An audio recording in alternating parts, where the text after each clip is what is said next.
Blog Talk Radio.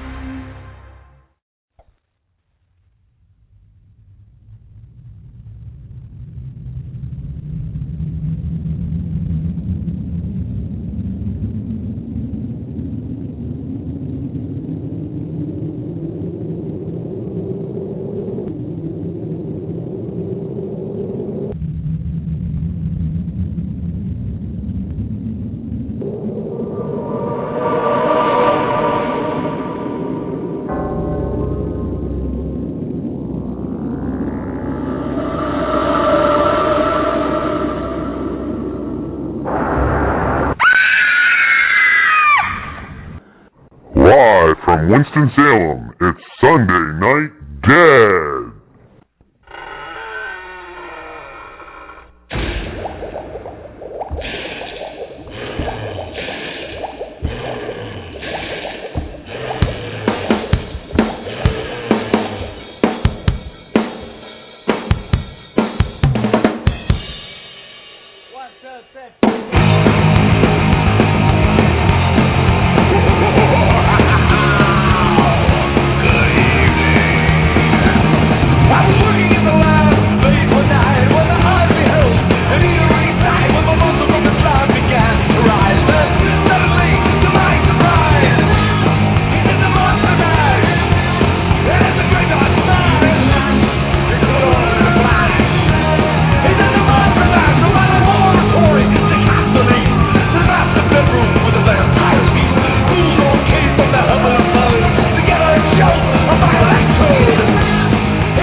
We have finally arrived. Happy Mother's Day on a Sunday night. Mother's Day Sunday night at 9 o'clock Eastern Time. It is May 12, 2013. I want to thank you guys for a very special Mother's Day edition of Sunday Night Dead. You are not hearing Matthew Slozer with laryngitis. This is actually George, who's going to be taking the control center for the show tonight. Your host with the most is right here with me, though. Do not panic.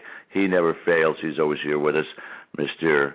Matthew Slozer. How are you, sir? Doing great, doing great. Happy Mother's Day to everyone, all the mothers out there. Explain to everybody why we are set up in the way we're set up tonight. All right. Well, we are set up this way because my team, Automoon Paranormal, is at Old South Pittsburg Hospital in South Pittsburg, Tennessee.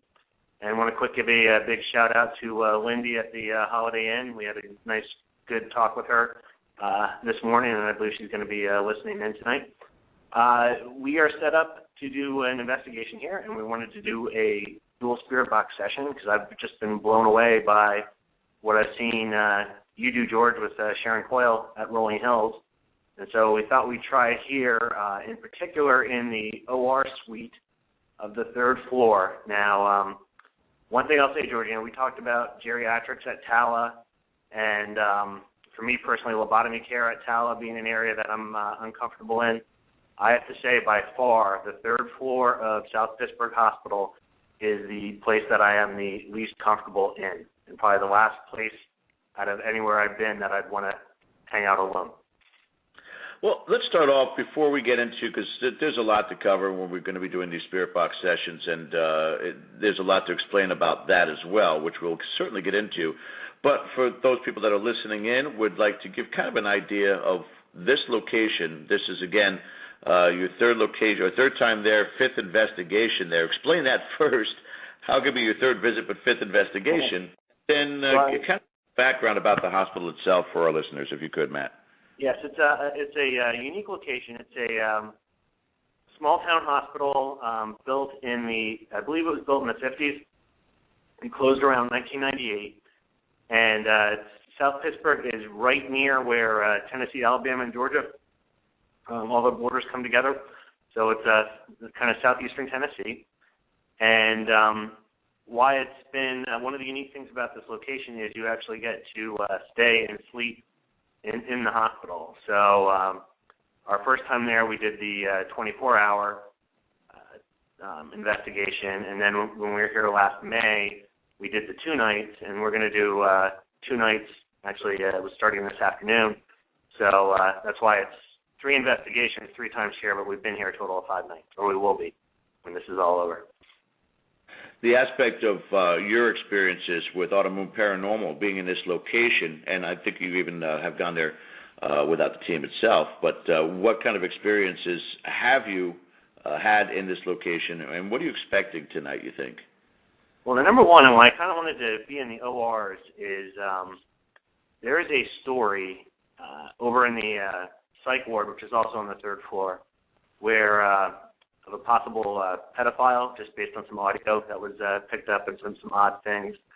And the first time we were here, we were in OR 2, and we thought, again, just kind of a gut feel, so it's certainly not very analytical, but it appeared we were conversing with a child. That was just kind of the feel we were getting based on the interactions. And all of a sudden, the whole feeling in the room and the whole nature changed. And I said at the time, if this is the person who hurts the children, we don't really want to talk to you. We want to talk to the child, and please leave the children alone, and please leave. And it pissed this thing off. I started getting very ill. I know we all know that feeling, that heavy feeling, and the nausea, and it was just much stronger than I ever experienced before. Strong enough that it was the only time I ever stopped investigating because of how I felt. Went down to one of the rooms where I was actually going to be sleeping, laid down. Didn't take very long, and I felt somebody pat me on the top of the head. And then a little after that, the bed started shaking, not like exorcist shaking, but you could definitely feel vibrations in it. And so I was like, okay, well, it's not going to leave me alone.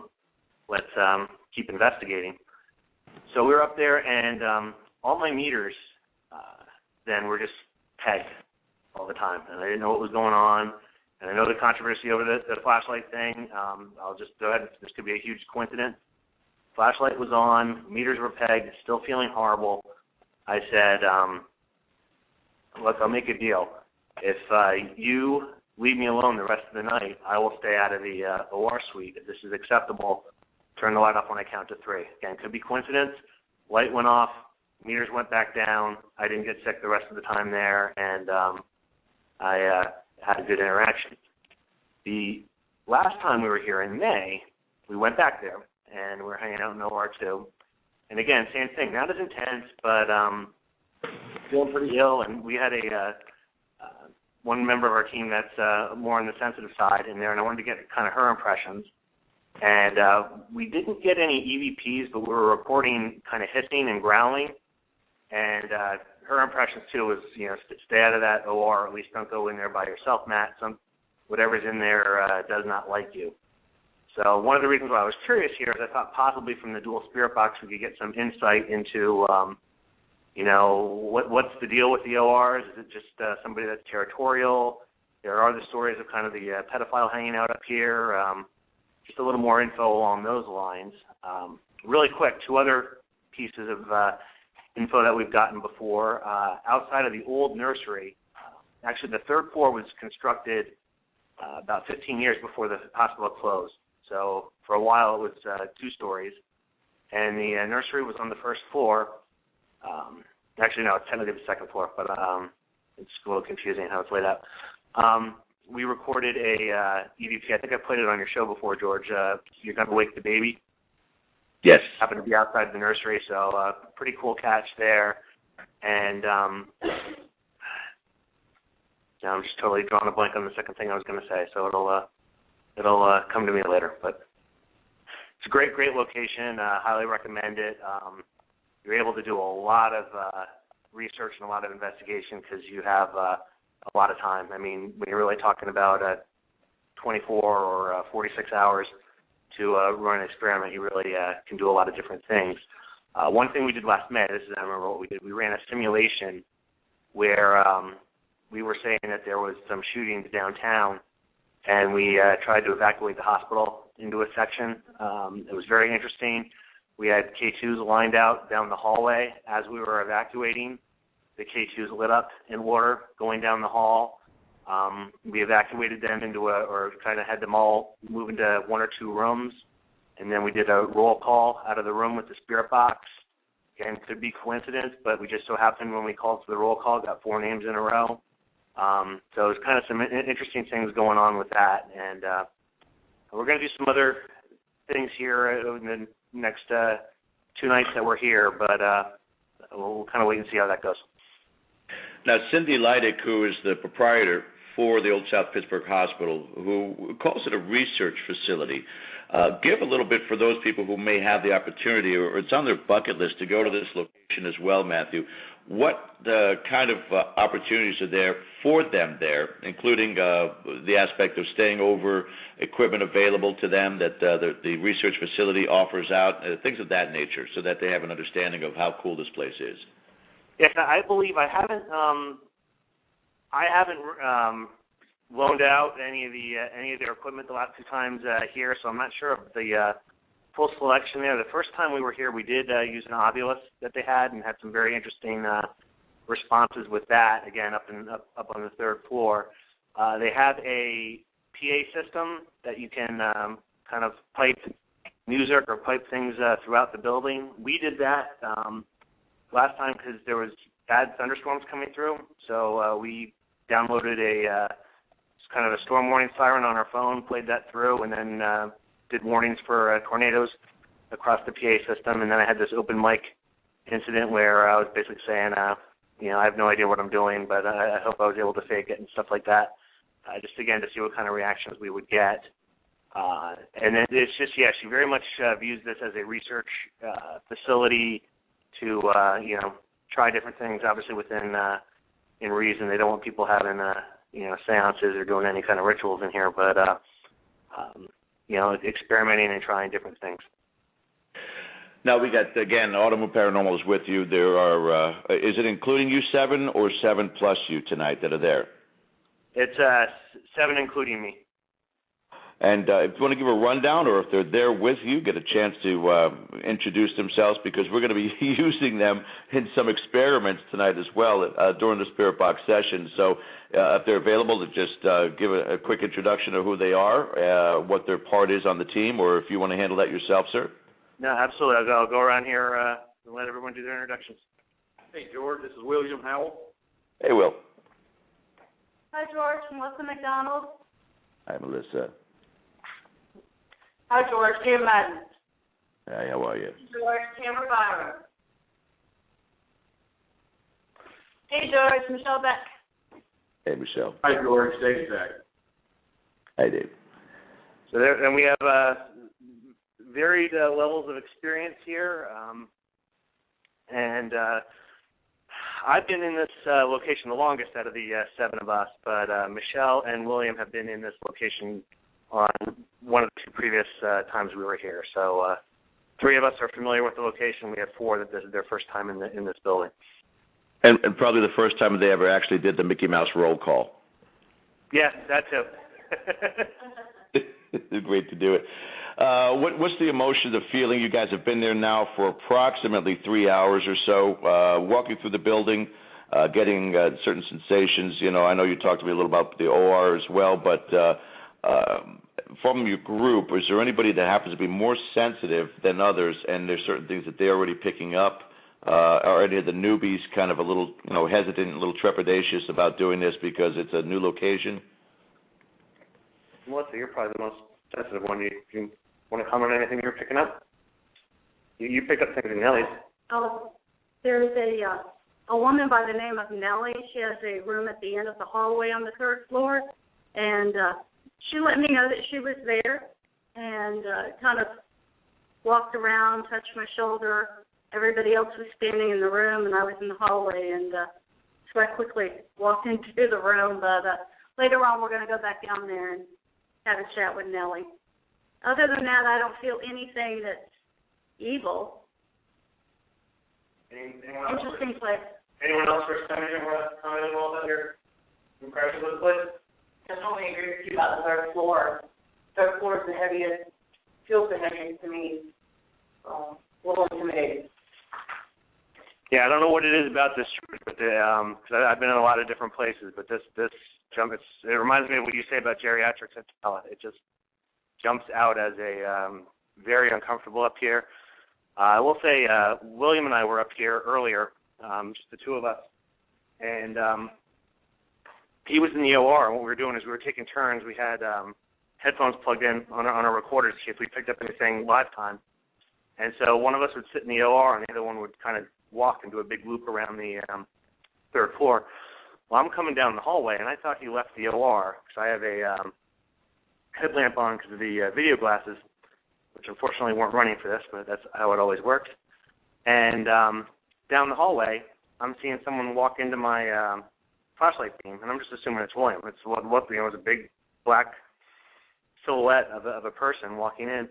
Well, when that shadow or that person got to the center, the intense part of the beam, there was no person there. So, and again, it wasn't one of these where, and this is what I always think there, adds a little more credence to these things. It wasn't like a, holy crap, I just saw something. I thought it was William. It wasn't that big of a deal. I was shocked after the fact that, the beam went over and nobody was standing there. Who's the female that uses the headphones with the recorder, Matt, on your team? Pam Madden. Because, again, and we'll get to the topic of Amanda and Colette, but Amanda showed me that something about male and a hot breath, she's going to be able to get something really close to a recorder while she's walking down the corridor on the 3rd floor. Male, but breath kind of a thing, so we'll wait and see what happens. The reason why we wanted to do, and for those of you just joining us, you're listening to Sunday Night Dead Special Edition, a happy Mother's Day to all of you out there, and a happy Mother's Day to your team members as well, Matt. This is a very special edition. Matt Slozer is out at Old South Pittsburg Hospital with his team, Automoon Paranormal. If you guys want to call in, you have questions during the Dual Spirit Box session or during their investigation over the next 90 minutes or so, you can call in. The number is 1-646-929-2384. That's 1-646-929-2384. Matthew, the reason we decided to do this Dual Spirit Box session tonight stems from the aspect of what we did in regards to Sharon Coyle in a Dual Spirit Box session at Rolling Hills Asylum. What prompted you to want to try and do this again with this location? I just personally, I don't think I was as skeptic as Mike Bowler on the Spirit Box, but I'd say I was a little more on the skeptical side about it until I listened to the. I don't think it was the first time you did it. I think it was maybe the second or third time you were on doing this. Listen to that show, and with Colette and Amanda, Gabriel and Michael coming through and hearing the interaction both in New York and at your house, it just completely, absolutely blew me away. And so I just thought if there's anything I could do to kind of build on this work as well and provide some more data points on this, I would love to be a part of that. So since we're here long enough and it can be quiet enough that we can go ahead and do this, since it's only the 7 of us in here, I wanted to see if we could go ahead and do this experiment. To give everybody kind of an idea and a background about the spirit boxes and the procedures in which we do it, as opposed to a lot of people out there and what you see on the television shows. And if Matt, at this point in time, while I kind of give an explanation to everybody, we start setting people up in different areas of the location, or if they want to listen in to the first part of this, is it their first experience of it, then we'll do the first part, which is our validation tests and trigger words, and we'll work on that while they're there, but then we'll have them disperse and start some of these experiments that we're going to be doing. But from the aspect of a spirit box, I don't think I have to go through what it is. Spirit box, ghost box, SB7. Most people are now aware of what that piece of equipment is and what it is that it does. So I won't bore you with the details on that. But the procedures in which we try to utilize now when we do these comes from the aspect of making sure we've got validation. As Matthew, you were saying earlier, there was a time you said, do a roll call, and you got 4 or 5 different names in a row. The difficulty in a lot of those is because we are picking up also radio transmissions, different radio stations, that it could be the names of an artist, the names of the DJs themselves, something in the news, and you never know whether or not it's going to come across in that fashion. So we do something called redundant response. And what that is that if we're asking for a particular response from the other side, that they repeat it several times. We also use validation or trigger words to go along with that. As an example, and Matt had this experience. Well, Matt, so it's not just me monotones explaining. Give everybody kind of what happened with the experience when we went to the old Florida ghost town and the example we did at the post office. I believe, if I remember right, you asked Amanda to come over on the spirit box and say Matthew Slozer likes ice cream. And I will say that, and I'm pretty darn sure that my name's not getting broadcast on any radios anywhere. I'm certainly not well known or anything. But it was very odd hearing my name, Matthew Slozer, come across on the spirit box, and it came through multiple times. It's an important part to verify that it's not happenstance, and that's why we'll use ridiculous words that normally are not going to be heard over the radio, avocado and palapalooza or something like this. That it's multiple consonants. It's not just the or multiple syllables. It's not just a yes or no kind of response, because it's harder to dispute an aspect of something that'll go across 2 or 3 or 4 or 5 or 6 channels across that frequency scan. So that's the important part, to do that and make sure we get that communication back and forth. Secondarily to that is foul language, which is not, because of FCC regulations, expected to be coming across these devices. So when you're getting all these different profanities that are being heard, that usually also validates the connection of what we are hearing from the other side, usually with the intent of negative connections or contacts that are coming in from the other side as well. That's when we have to be kind of standoffish and a little bit protective.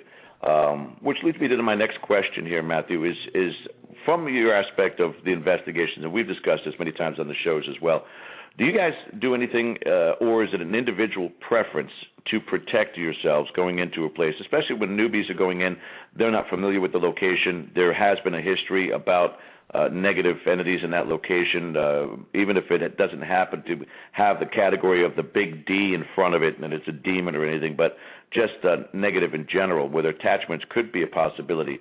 Do you guys as a group do anything to protect yourselves, or is it an individual preference? We leave it as an individual. When the group initially started, we had very diverse kind of backgrounds and beliefs, kind of religiously coming in. And to be honest with the team now, that's an area that would kind of lead to the individual. So obviously you're going to do different things based on different beliefs. So we don't do anything as a group.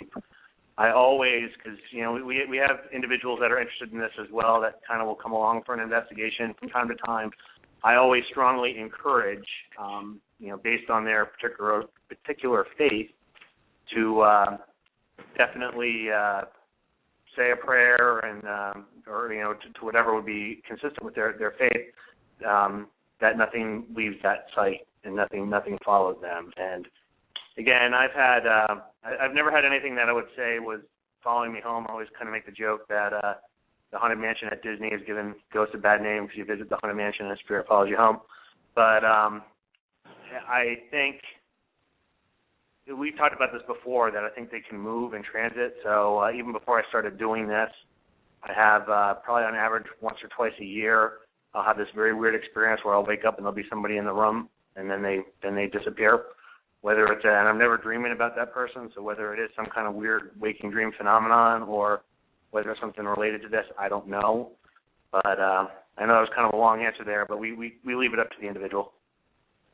Yeah, and for the newbies on Matt's team, oh my God, oh my God, oh my God is not praying. If you happen Exactly. to see,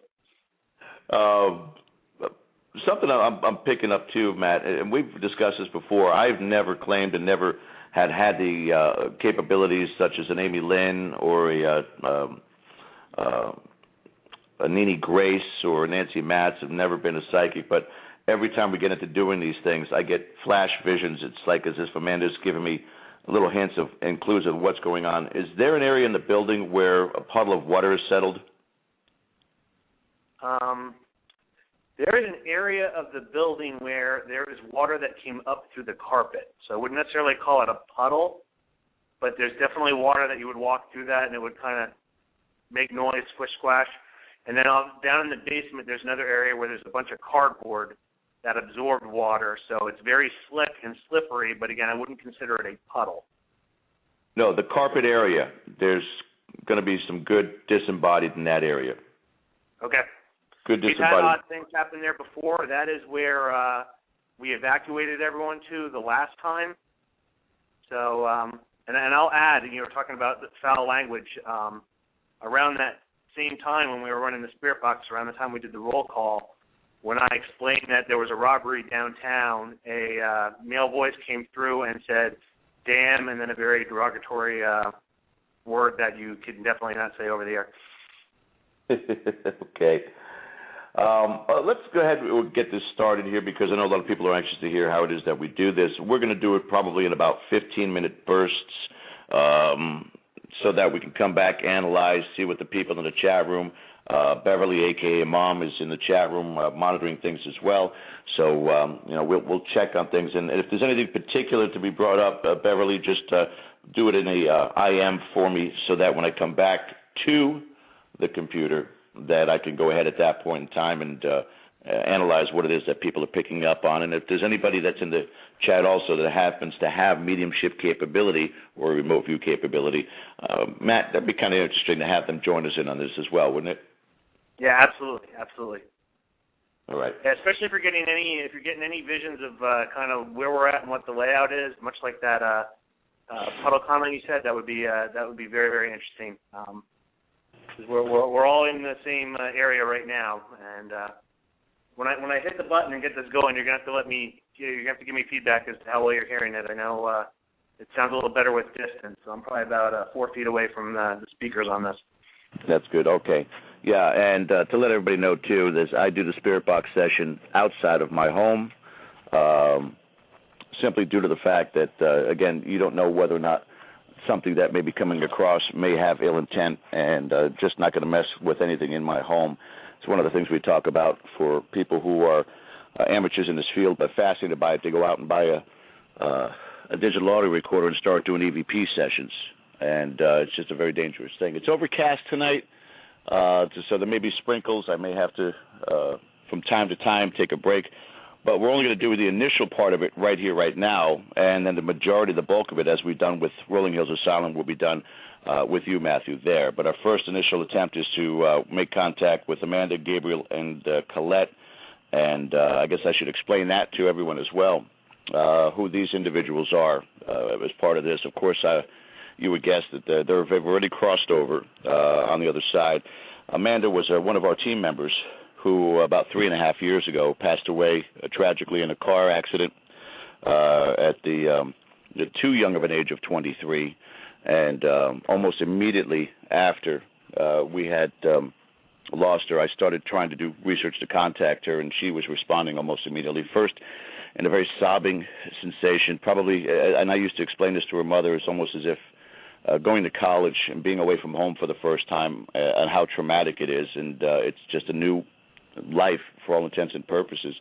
That there was nothing but crying and sobbing. By the second day, we were getting responses, and eventually she became just the team member on the other side, where she's been utilized in a multitude of different experiments and a multitude of different investigations, where she's come to us time and time again very, very strongly.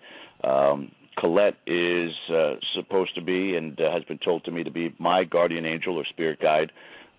She's an older woman, very robust and very stern in the way that she conducts herself. And Gabriel was a friend of Amanda's who passed 2 years prior to her. Very strong, barreling voice, so that you can get an idea. Again, as they come across, we'll start to communicate with them. So bear with me just a second. And for those of you also, so you understand this, when I try to contact them ahead of time, I do something called a spirit email. And it's important for all of you who may have lost a loved one to understand how important that this is. Spirit email is nothing more than simply talking aloud to your loved ones. Just like you may talk to God about, please let my children be safe on their trip. Please let me get this new job. Please let me hit the Powerball, whatever it may be. It's the same kind of principle thing. You speak aloud, though, but to your loved ones, directed to your loved ones. They can and will hear you. There's not one of immediate response. And if you think that this is a lot of malarkey, and some people out there may roll their eyes to it, but if you say it with intent and with passion, you speak to them. I wouldn't necessarily do this in public because they'll lock you away in a rubber room. But if you're home by yourself and you speak to a loved one aloud, don't expect an immediate response. Respect, the fact that they're not just flying around like cherubs up in the sky with harps and wings, that they're actually moving on with other things, helping other people and helping themselves progress in the next side evolution of our life. So look at anywhere from 4 hours to 10 hours if you're asking for a specific sign to let you know that they have heard you. 4 to 10 hours is usually the average, Matthew, that when we do this to look to get a response, they normally come back. And again, you've had the opportunity after opportunity when we've done these things to be able to hear Amanda's voice, Colette's voice, and Gabriel's barreling voice. So you're the starting point over there, my friend. All right, here we go.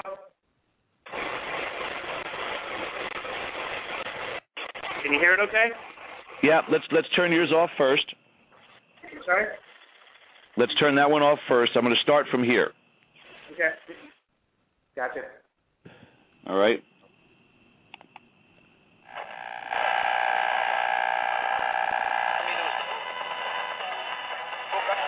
All right, let me know how it sounds.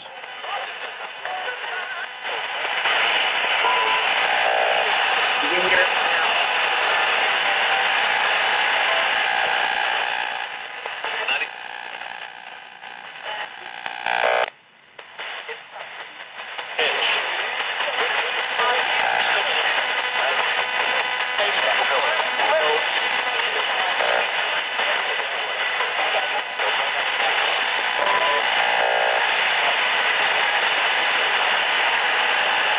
All right, Matthew, how's that for a level for you?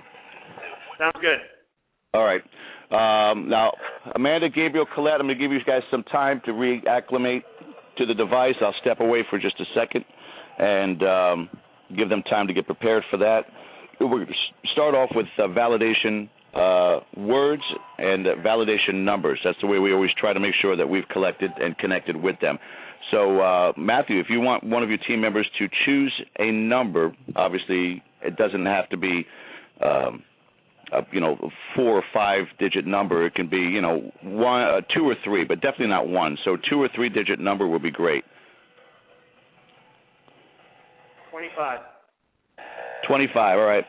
All right, I just heard Amanda, too. Amanda, Colette, Gabriel, we're going to start off like we normally do with validation number 25 multiple times. Repeat, validation number 25, please, starting now.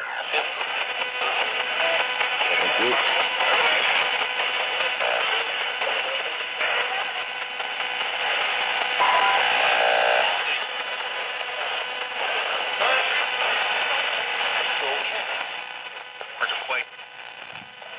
Give me on this pass 3 more times, 25.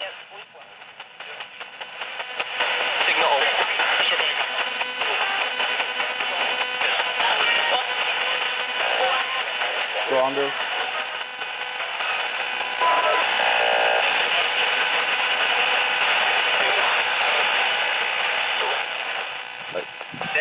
On this pass, slow it down 2 times, 25. 25, nice and strong.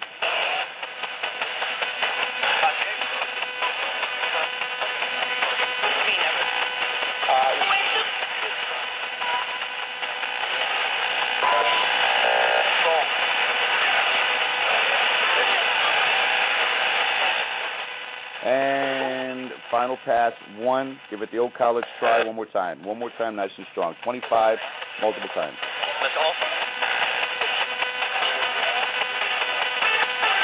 Okay.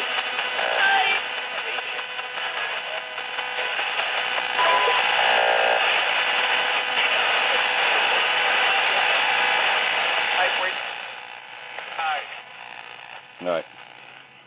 Nope. I'm going to put this on lower for a second. Hold on, guys, a second. All right, we're going to go for validation words. A couple times, very, very weak, though. Again, sometimes when it's overcast, I'm going to get more of that static noise to it, hopefully because you guys are indoors and that area is going to be clear as well. But we're going to look for now a validation word, and we're going to have fun with this again. Matt, have one of your team members pick a word not necessarily heard on a radio transmission, something very, very unique. Somebody want to check one out? Tank? Tank? Multiple syllables, please. Okay. Multiple syllables. Somebody? Chocolate. That can be common. How about Finland? How about pumpernickel? Pumpernickel's great. All right, we'll try that then. All right, we're going to go, Amanda Gabriel Collette, with pumpernickel, something not normally heard over the airways. It's got to come from you guys. Pumpernickel, over the next 3 passes, please. Multiple times, again, slow and clear. Slow it down and clear. Pumpernickel, please.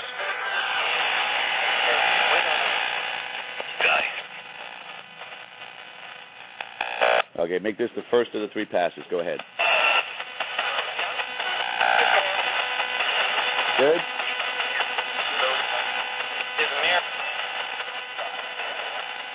Stronger.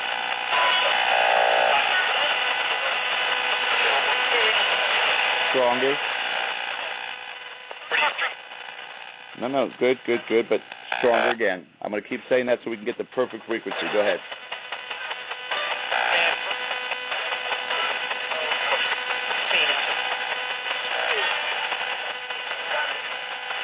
Good.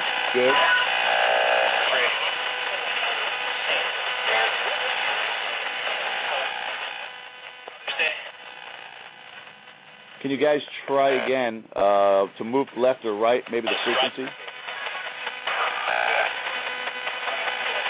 Okay.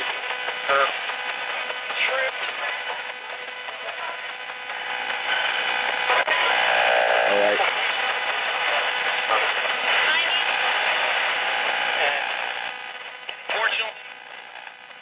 And we'll do it again on the last pass now, guys, the best you possibly can.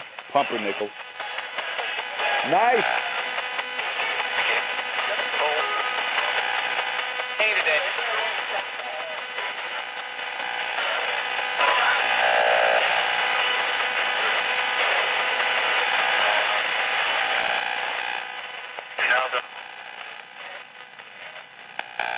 The destination you guys are going to, the place I asked you guys to go to, please say the location that I asked you guys to go to in Tennessee tonight. You'll be leaving just shortly here. If you could say that multiple times, the location that you are going to in a few minutes here in Tennessee. Go ahead and say that multiple times. Starting now. 3 passes.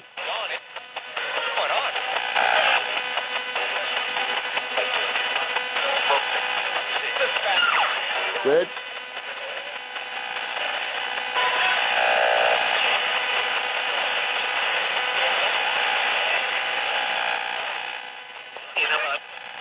You guys, you drowned out after Old South. Say the whole thing. Say the whole thing.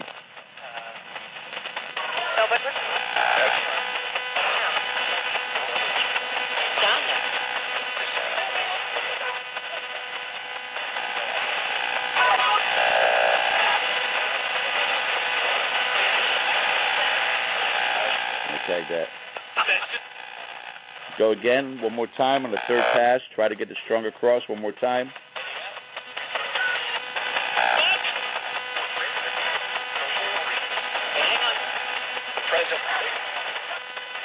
Good.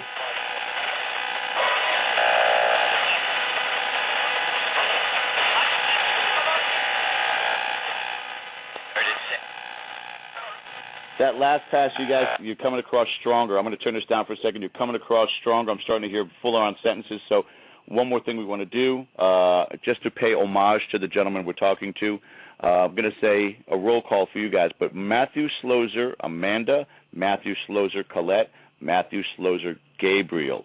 If you guys could come across multiple times, and this way we can also test who's the strongest coming across reception tonight. Matthew Slozer, Amanda, Matthew Slozer, Colette, Matthew Slozer, Gabriel, over the next 3 passes, ladies and gentlemen. Go ahead.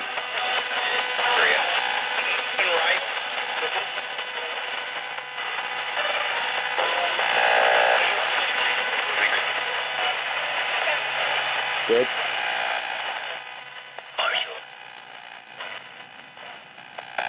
Full on pass again. Go ahead. Matthew Slozer, Amanda. Matthew Slozer, Gabriel. Hello.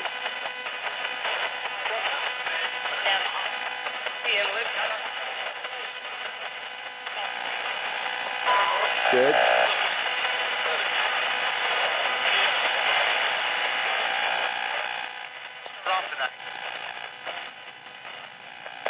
And another pass, guys. Let's do it one more time, please.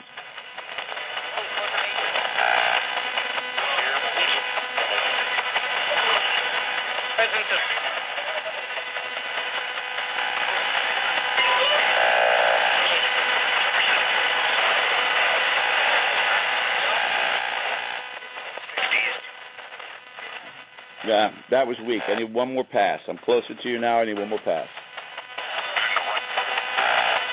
Good. Good.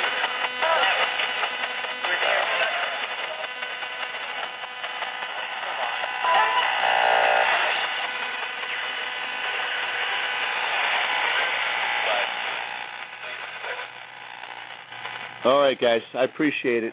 I thank you very much.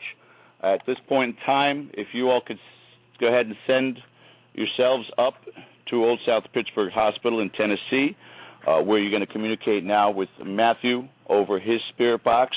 Let me go ahead and just cue in with him as you guys are making the trip, and we'll talk to you from over on that side as well. All right, thank you. All right, going to come back inside, Matt. Seems to me that the girls are stronger than Gabe tonight, because I could pick up tonight. Now, you guys are listening through a small speakerphone on your phone from your end. Is there anything that you guys could pick up from what we were doing? I heard a decent amount of pumpernickels. I thought I heard Matthew Slozer, Amanda. Yes, I did. I heard quite a few of the 25. So, again, it is, like you said, it is hard on a little speaker, on a speakerphone here, but we're definitely hearing things come through. Now, when I fire it up here on this side, do I repeat the same sequence, or how do we want to do this? What we want to do for the most part first is we need to establish contact first. We need to verify that they are, from where we are here to where you are there. Now, this is the interesting part about what we've learned by doing this Spirit Box sessions, Matt, is we have found ourselves in a scenario of understanding that they can move from location to location at the speed of a thought. So there's a good chance, possibility, probability that they are there right now and able to communicate with you. As a matter of fact, I'm getting kind of a visual from Amanda where you guys are at this point in time. So I would say that if, when we're ready to start, let's start once again with, and again, if you want to use the same thing we did with the Matthew Slozer, Amanda, and Colette. And now, because you're in a more quiet environment and because you are inside, you might get a better signal through with them. You might also get one stronger than the other, where Gabriel might just pop up. But I asked all 3 of them to head out to you. So as you start this up, go through the same aspect of getting verification that they are there, using trigger words such as your name or anybody else on the team. If they want to do that, your biggest skeptic is always the one I'll target, because give them the chance to be able to hear themselves. So whenever you're ready, sir. Yep. Well, hello, Gabriel. Can you let me know you're here by saying Matthew Slozer, Matthew Slozer, Colette, and Matthew Slozer, Gabriel?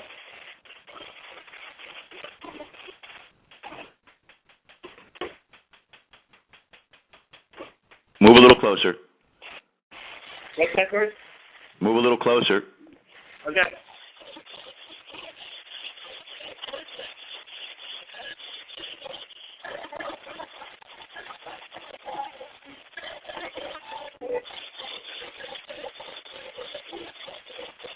There was one. Yep.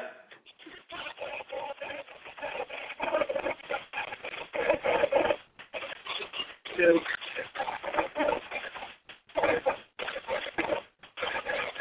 Thank you. Can we do another pass? A little stronger, please?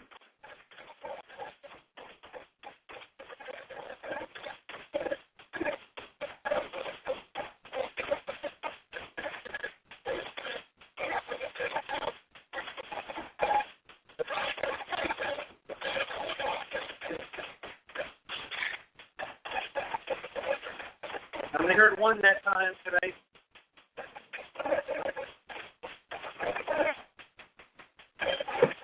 Thank you.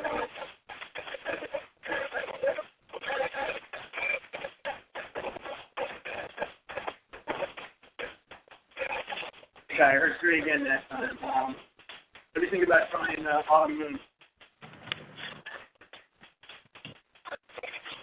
Guys, can you say Autumn Moon and then your name? So Autumn Moon Amanda, Autumn Moon Colette, Autumn Moon Gabriel.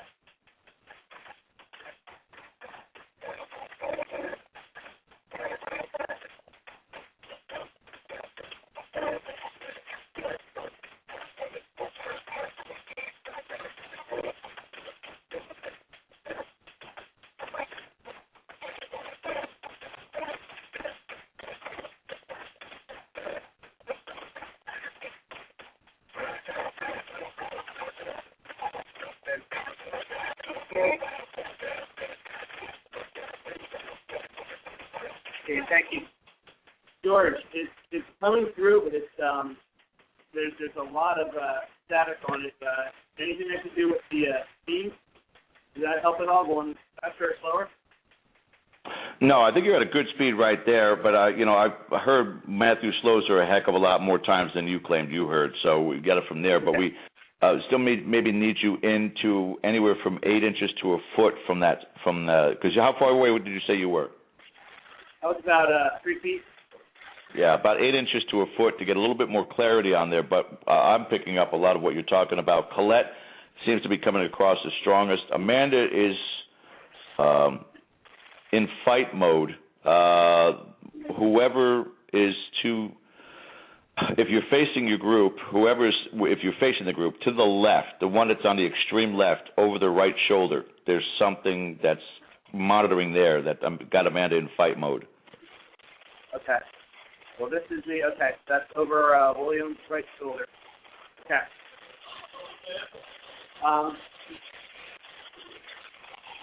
Amanda, can you, Gabriel, can you tell us who's in here with us? Is it a man or a woman?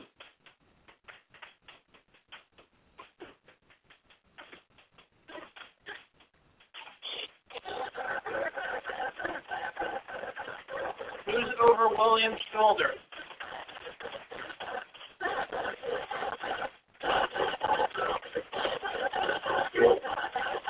You can follow that with the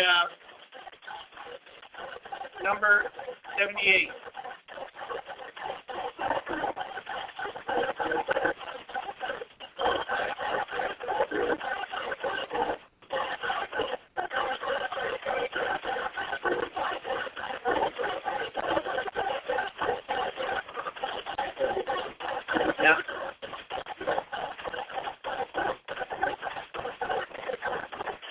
Now, I have had problems with someone in here in the past that doesn't seem to like me. Can you tell me why?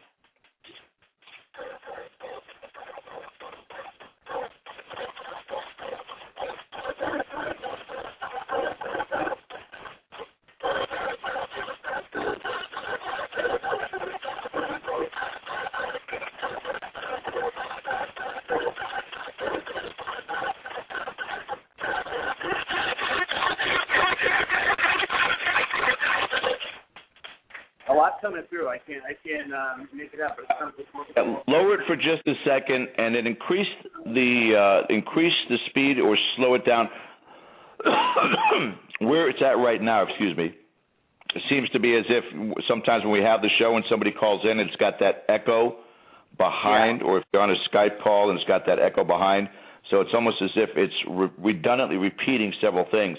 Something about again with Will, that they describe what it is behind him on his right shoulder as black mass, or a black. It's not a shadow. It's not a shadow. It's not a human form. It's a black mass. So if you have somebody with IR want to snap some shots in that area too, I would certainly recommend it. But try to either speed up or slow down, because right now it sounds almost like a redundant echo. Okay, I slowed it down, so let's see how it's coming through.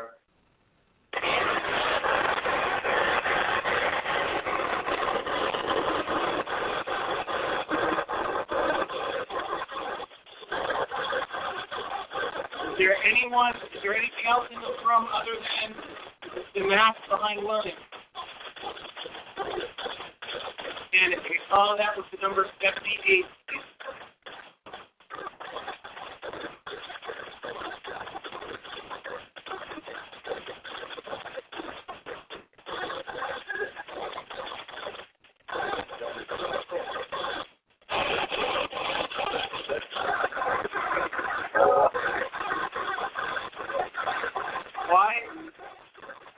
why is the black mask here?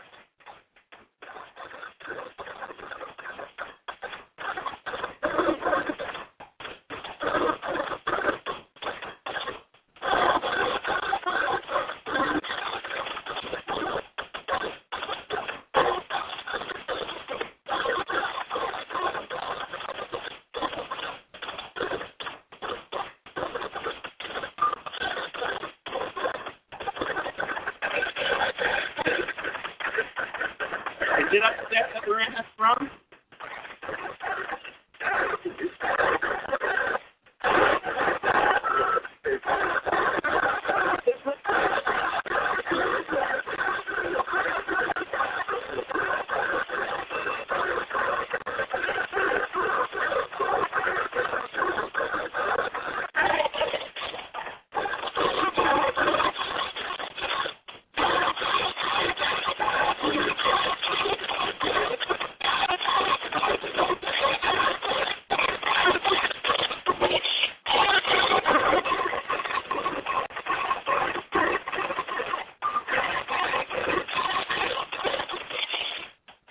I thought I heard the word father in there, but again, is it better or worse slowed down for you?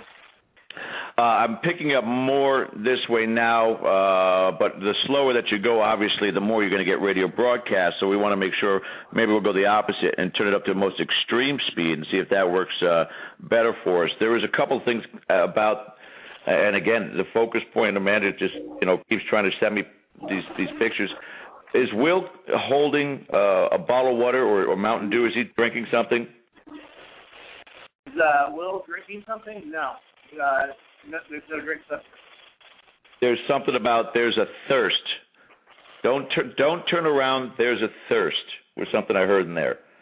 So I don't know whether or not if he drinks there's going to be an attachment, because this is somebody who may have died from anything from smoke inhalation to throat cancer or something like that. But there's a thirst was what came across. I heard. Don't turn around. There's a thirst. So if he wants to. If he wants to be a living experiment and drink something right now, I would suggest water over any of the energy drinks if you have something there, to utilize that and see whether or not there's an effect within him from an attachment part. Secondly, something about the spirits on the second floor already. Spirits on the second floor already. Okay. So try the speeded up version of it, and let's see if we can't get more on the spirits of the second floor, whether or not we can get a name or we can get a sex, male, female, woman, child, things of that nature, and try to focus on that while Will is trying his experiment with drinking. Sounds good. William, do you have any water? Any water?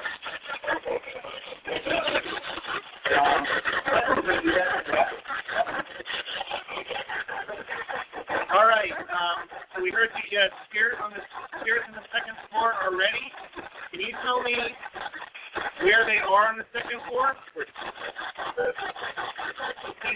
by the number 78?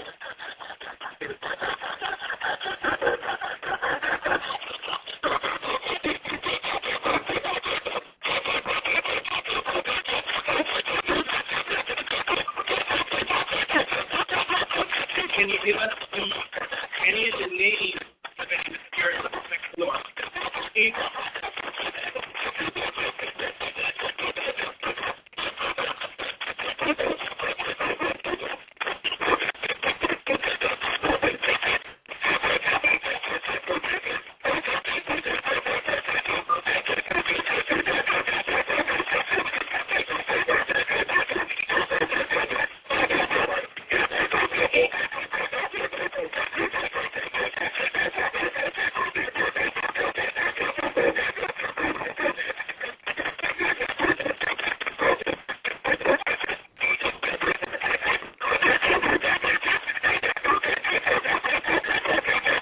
Everyone's here. This is your life to talk to them up.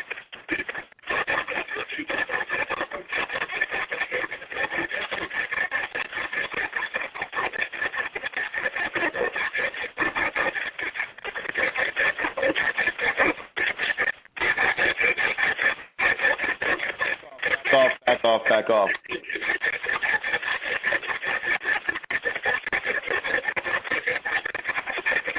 William went down to get a drink. Have one of them got William on the scooter.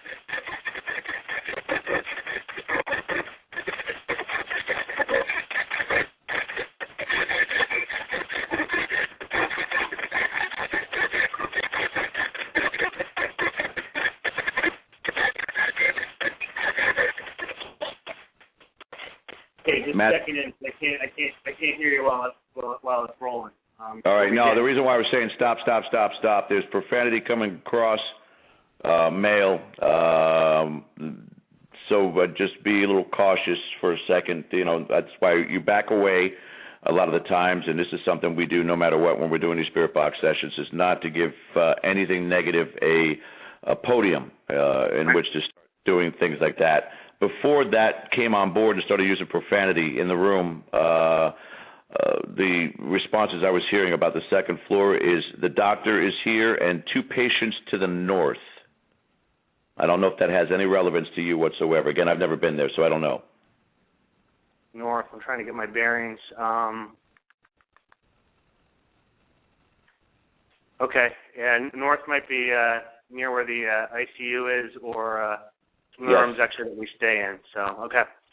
ICU was also mentioned, so go with that aspect of it when you're sending your team members out, and the doctor, too. There's the doctor. And I'd almost heard female doctor, I think, but I'm not sure. Okay. So something to look in as far as that. Are you getting anything else from Amanda about what was in this room? That's the one that I think was starting to come across negative. It said the B word, MF, at one point in time, and so, you know, whatever it's trying to materialize or utilize by the aspect of Will. How's anything from Will? Is he getting any sensations, tingling, warmth? The water was downstairs, so I sent him down to get the drink, and then, as you probably heard over there, I asked if one of the ones that were already downstairs would come and do. We said, let's say 2 meters go off, and the flashlight go off. Okay. Okay. And so here comes William. All right, William, I'm going to have George talk to you, 'cause he had more of the details here, so I'm just going to quick hand it off to William. So here's William, George. Hey, George. Well, you're a living experiment, so I want you to be very, very cognizant of everything going on around you right now. Some of the things that came across in the spirit box began profanity, which makes sense. The fact that you left the room and this thing didn't, kind of upsetting to them. There's you know, and hopefully, again, it's just somebody pissed off and nothing more than that. But as you begin to do a couple of swigs of water, by the 4th or 5th swig, anything that you start to get sensation of, and again, it's going to, for whatever reason, in the right shoulder area, possibility of either the cobweb sensation or a heat. Keep a diligent aspect to what it is that you might be feeling there. We just stopped for a little bit because of what it was saying. So if you want to go forward again, Matthew, and turn it back on and see whether or not he's still, coming across with that. But then I need you to, again, for the purposes of verifying, ask Amanda and Colette if they can come across multiple times whether or not it is human, or I guess we want to use another word other than the D word. We want to use have them say something like Pittsburgh human, or Pittsburgh. If it's not human, Pittsburgh. Thinking of a word. I don't know why avocado keeps coming to mind. So let's just use avocado. Pittsburgh human if it's human. Pittsburgh avocado if it's not a human. And see if we can get some verification of what this black mass is. Okay.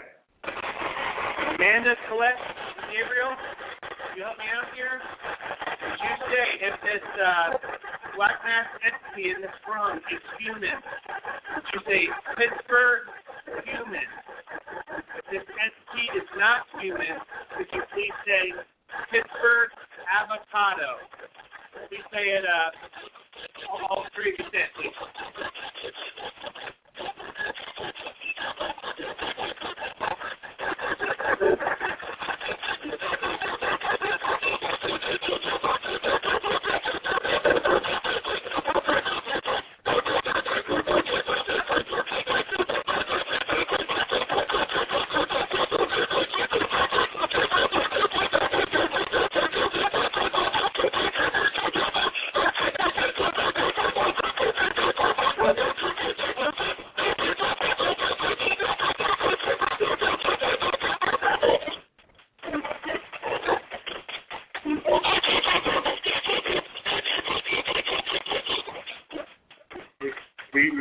You get things that other humans don't. You there, George?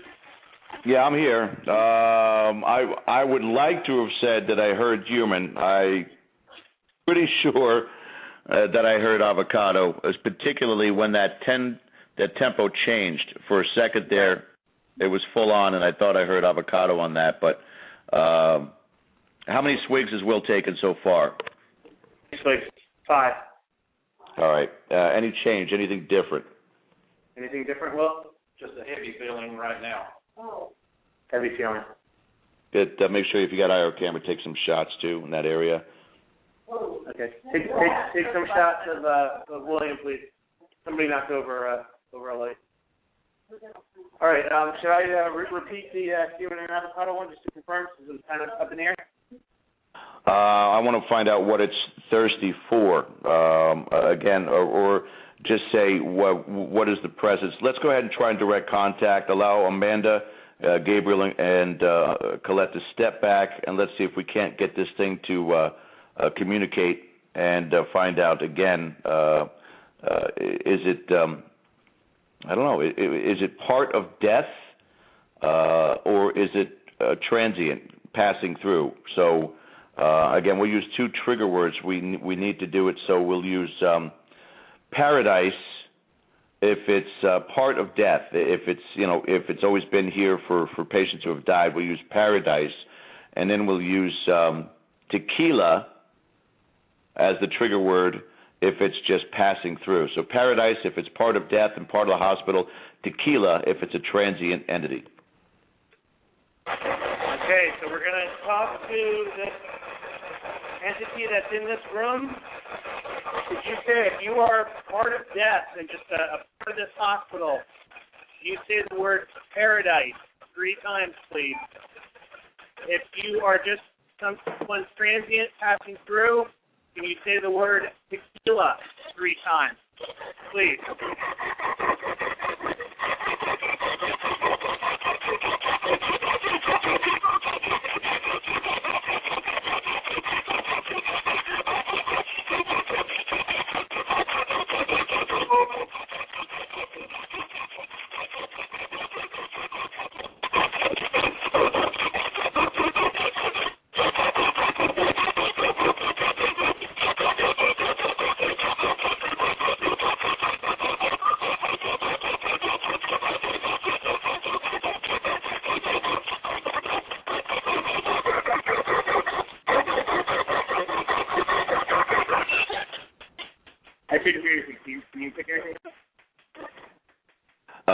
a very, very nasty laugh. That was it. Okay, should we ask Amanda and Colette what it's thirsty for? Yeah, we could try that. Try to get them to communicate with this thing, and try to get this thing to communicate, because that's one of the things I did hear is Amanda saying try to talk, or asking it to talk. Obviously, it's not a cooperative issue, but let's see if they can't coax it to do so. But you can ask them that question. You know, if again, what she's showing me the aspect of that it's looking to attach to somebody who's hydrated. Don't know what that means, and I we can only go by what Will might be experiencing, and again, the heavy sensation going on. See if that translates to anything in his throat or anything in his body that he's sensationalizing. He's getting. So let's ask him about the thirst part of it and go from there, because we're hypothesizing on two areas right now, that it's part of death in the hospital and it's a transient spirit. It could be a multitude of other things, but that laughter certainly isn't settling. So go ahead. Okay. Amanda or Colette, could you tell us what this entity is for, or if the entity comes through and say it yourself? Can you say Pittsburgh and then whatever the entity is?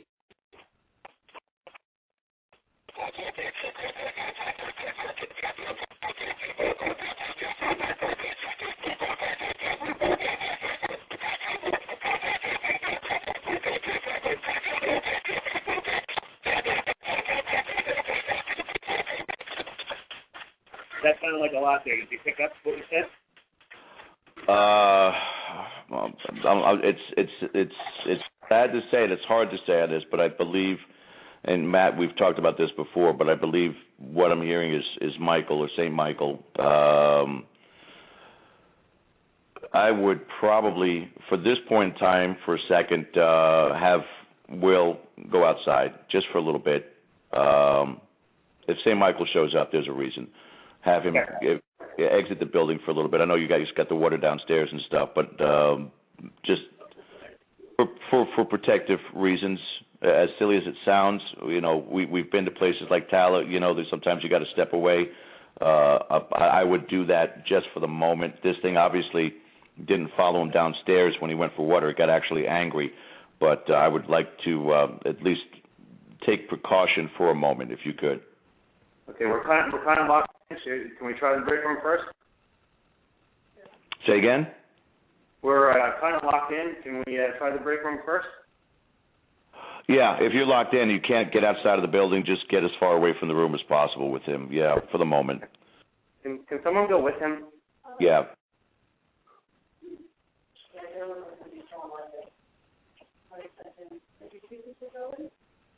Okay. Do me a favor while they're doing that. Run the spirit box so I can kind of listen and see what's going on. Yeah, absolutely. It sounds like what he's saying is very similar to what happened to me the first time I was here. Okay, here we go.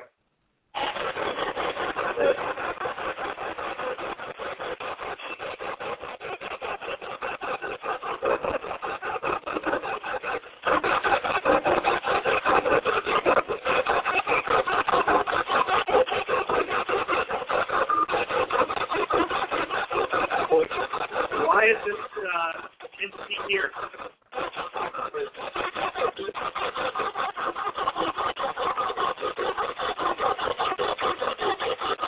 Something is happening in the room. Entity do that?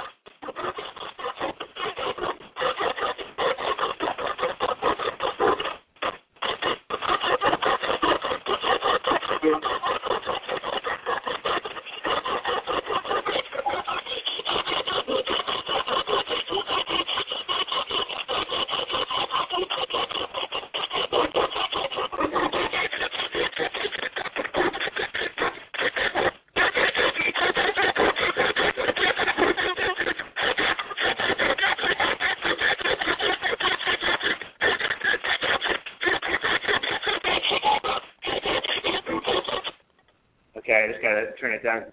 I can't hear you and hear that at the same time. Did you pick anything up? And two things happened in this room, but I won't say either of them just to see if anything came through. This thing dodged quick. the minute that it was confronted. It dodged quick and cowered. I don't know at this point in time whether or not it just begged for its existence or whatever it was, but it's identifying or giving a name, and we've known this before where it's never going to give a true name, but it's given the name Jason. I could hear that multiple times, Amanda saying it too, trying to, again, get it to call out its own name for removal. So this thing is just kind of cowered back a little bit. So that's a good thing for a moment, but again, it's going to be deceitful. That's the only thing that always, again, worries me from that aspect of it. But, yeah, if you want to try and reconfirm again, but I'll leave it to you guys. I'm not going to speak until you turn it back off again, and try to go direct it towards Jason and say, Jason, now you know the kind of contacts we have on the other side. We're going to ask you to cooperate, and we're going to need you to speak. And if you're going to use the name Jason, identify it right now and say your name several times and see if you can get those responses on there, because I thought I heard them pretty clear. Okay, sounds good. Okay, I heard your name is Jason. You don't know our friends we have on the other side here, so can you speak to us and your name, Jason, 3 times, please?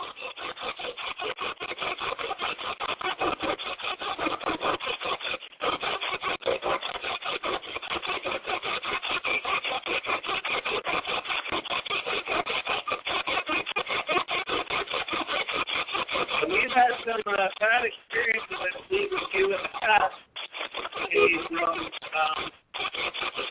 Why? What's the significance of the operating room? Why do you say this curious?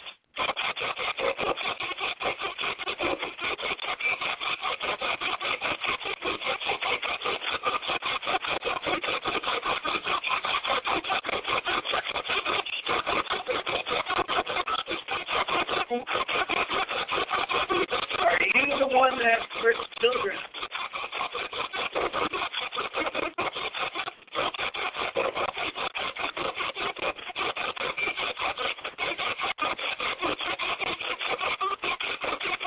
I asked last time I was here if you were the one that hurt children, and you seem to get very upset with that.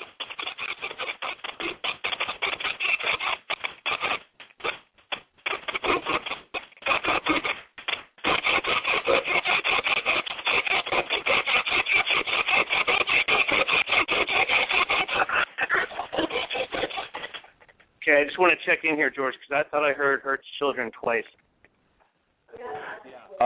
There's certainly, he brought it up. Now, there's something, I think we kind of like, if you will, I know this is almost an impossibility kind of thing, but tame the monster is the best way I can describe it, that this thing is like, okay, I'm not going to mess with you, just don't mess with me, but he kept saying it's not me, my brother, and I don't think that by blood relative, so something that's like him.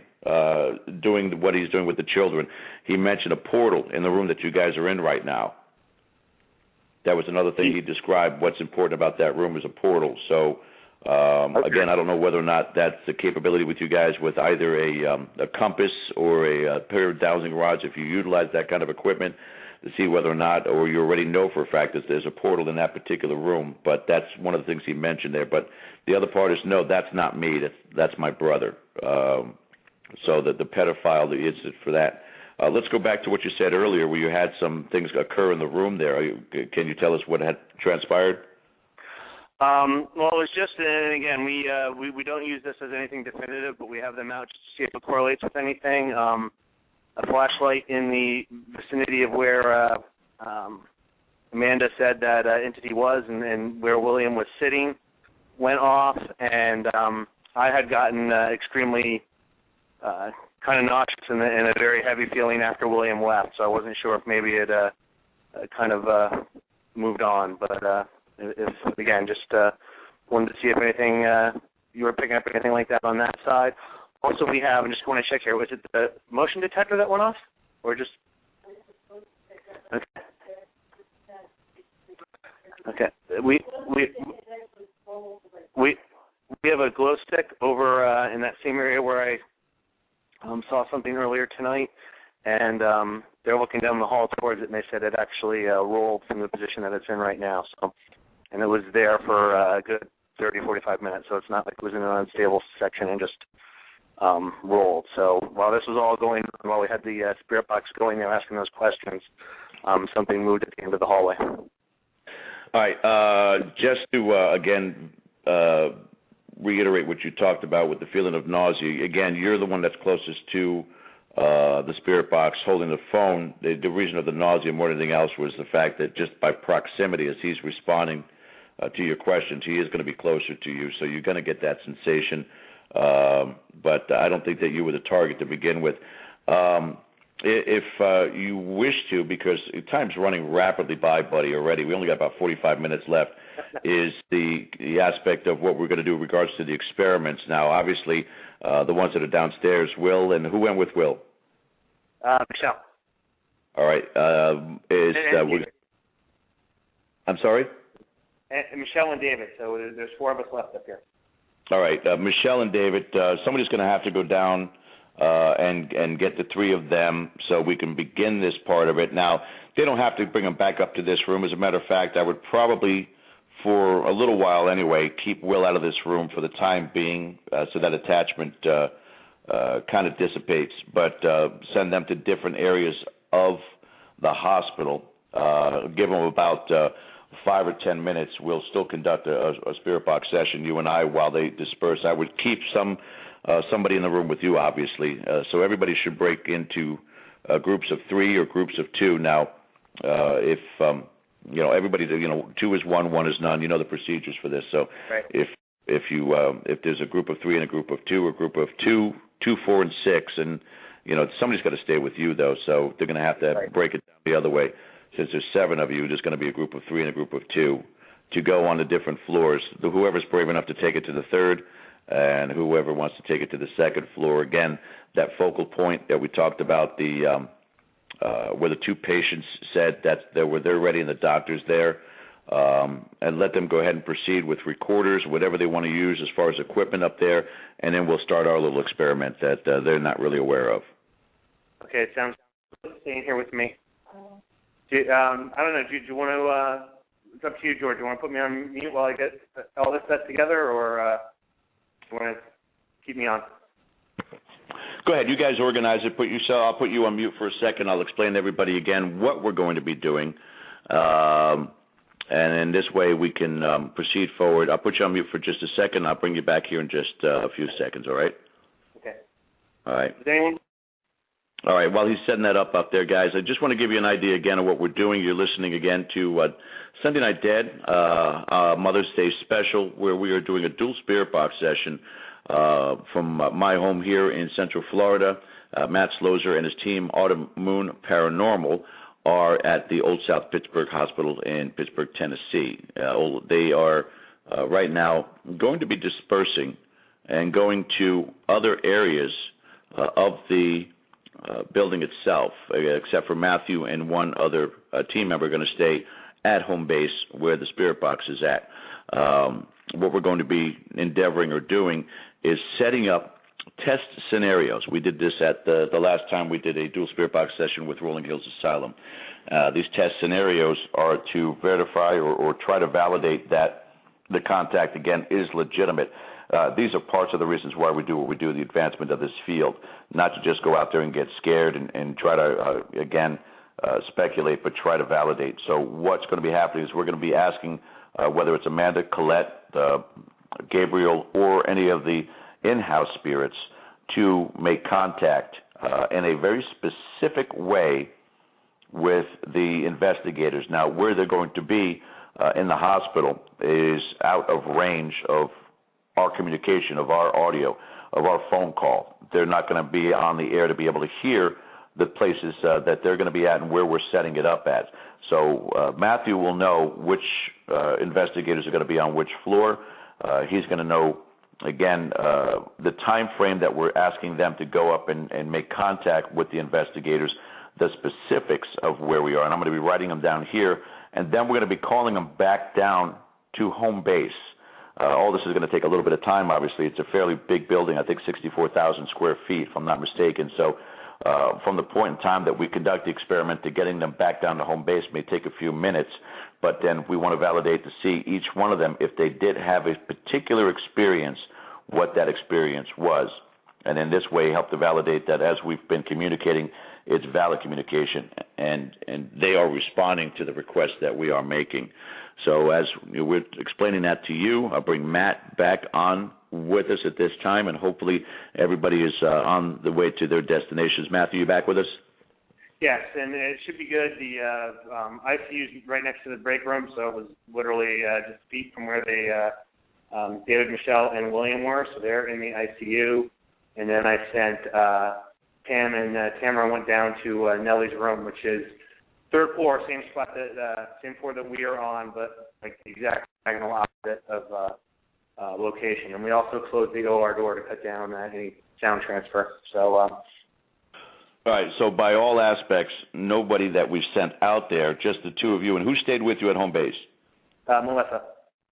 All right. So only you and Melissa will be able to hear our setup and our planning, correct? They will not be able to hear you through an echo or through the door? Correct. They should not be able to hear this. All right. That's the important part to what we're trying to do here, is to make sure. So, again, what we're going to validate is contact in one aspect or another with the two groups that have split up on the second floor and on the third floor, the ICU unit, and then on the third floor. And again, whose room was that, Matthew? Give a little bit of background. It's Nellie's room. I'm also going to take you off speaker, so that'll really make sure that they're not hearing anything. Nellie was in the psych ward. She was a older lady, had dementia. They found her dead in the corner of that room. We've had some interesting experiences. There's a bed in that room. William was sitting on that bed, and the bed moved, like somebody bumped into it. We've noticed odd smells in that room, and we seem to get what we believe is, but again, a lot of this is just kind of impression and feel, is possibly the pedophile entity hiding in that room. And then when we would go in that room, it would tend to leave. There's that's why I can describe it as a very large difference in feel in that room, depending on what's going on. So sometimes it feels very heavy and oppressive. It feels very, very normal. So let me quick get you off speaker. Okay, now there's no way they're going to be able to hear you. All right. Well, what we're going to have to do is we're going to have to go back on speaker because we're going to open up that spirit box one more time. Oh, all right. Because what we're going to be doing is, again, contacting, as Amanda, Gabriel, and Colette are there, dispersing Amanda and Colette, because we haven't heard that much from Gabriel, and I'd like to be able to know that he's there. If not, then we probably won't get much as far as anything on there once we send them their way. I would like to, because Amanda's a fighter, I would like to send Colette to the ICU room where you have 3 investigators, and then send Amanda to the third floor to Nellie's room and establish from there. And again, they can move back and forth at the speed of a thought, but they've got to be focused as well, especially if that entity's brother is that pedophile. She's got to be very well aware of being able to be protected up there from Michael. So let's first do this again. Let's turn the spirit box on, and let's get Amanda to confirm and say the 2 investigators that are up in Nellie's room, and then let's get Colette to come on and say the 3 names of the investigators, and say the names out loud first so that our listeners can verify and see what they can hear as well. So if it's who's up in the on the third floor? On the third floor, it is Pam and Tamara. Pam and Tamara. And in the ICU, it's William, David, and Michelle.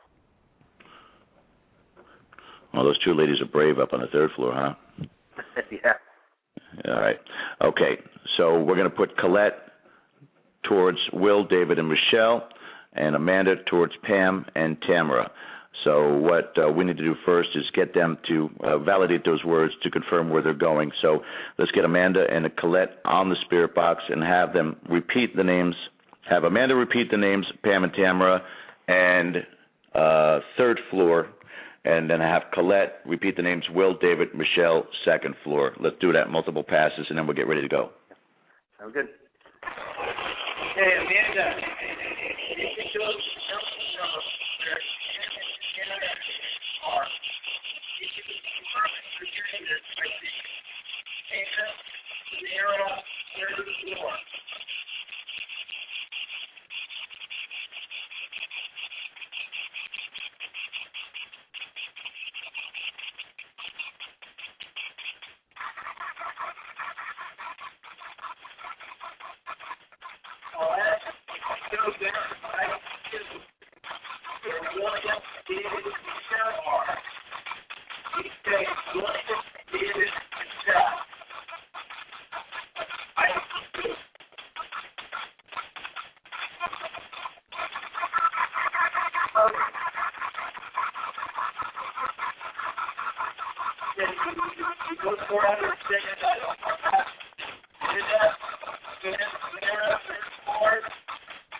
I've heard William, David, Michelle.